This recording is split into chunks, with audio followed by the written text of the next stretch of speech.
Dr. Carson, it turns out that, in fact, in Florida, blacks have made 1/3 of the claims under Stand Your Ground in homicide cases. They were involved in double their representation in the population of Florida.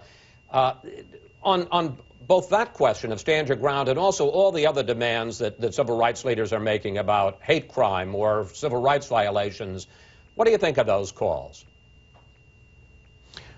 Well, you know, I think that we have a tendency to overemphasize superficial aspects of people. You know, I was asked once by an NPR reporter why I don't talk about race that often. And I said it's because I'm a neurosurgeon. And she looked at me quite quizzically. And I said, you see, when I take someone to the operating room and I peel down the scalp and take off the bone flap and open the dura, I'm operating on the thing that makes that person who they are. It's not the covering that makes them who they are. It's the brain who makes them who they are. And that's what Martin Luther King was talking about when he said, let's talk about the content of one's character rather than the superficial characteristics. We need to tone down this rhetoric. Those of us in leadership positions need to be looking for things that we can take out of the situation that will be helpful, not things that inflame the situation. That doesn't mean that we shouldn't look carefully at all of our laws. We shouldn't look carefully at this verdict and at this outcome. Make sure that everything has been done correctly, the I's have been dotted, the T's have been crossed. But let's tone down the rhetoric and recognize that we, the people, are not each other's enemies. But Dr. Carson, I mean, really, to be clear, there are deep systemic problems that really impact African Americans in the system that have to be addressed, and I think the President spoke to some of those.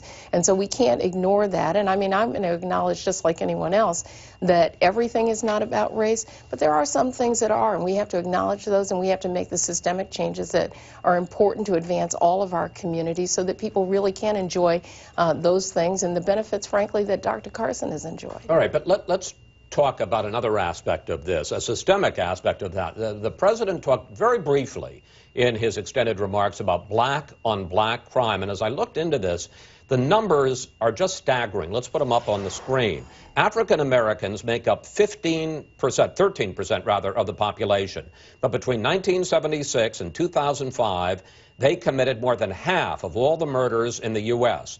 And 93% of black murder victims are killed by blacks.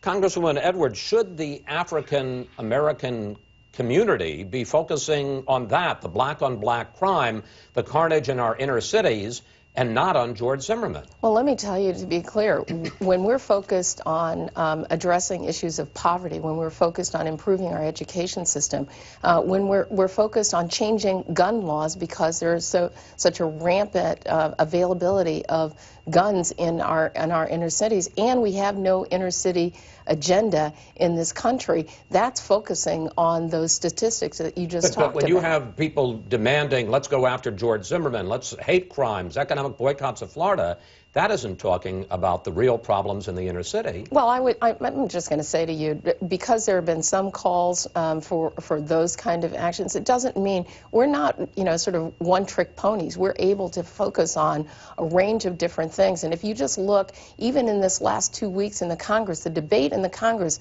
has been about things like, do we provide for food and nutrition? Do we address issues of poverty? Are we going to make sure we have an education system that works for all of our young people so that they can succeed?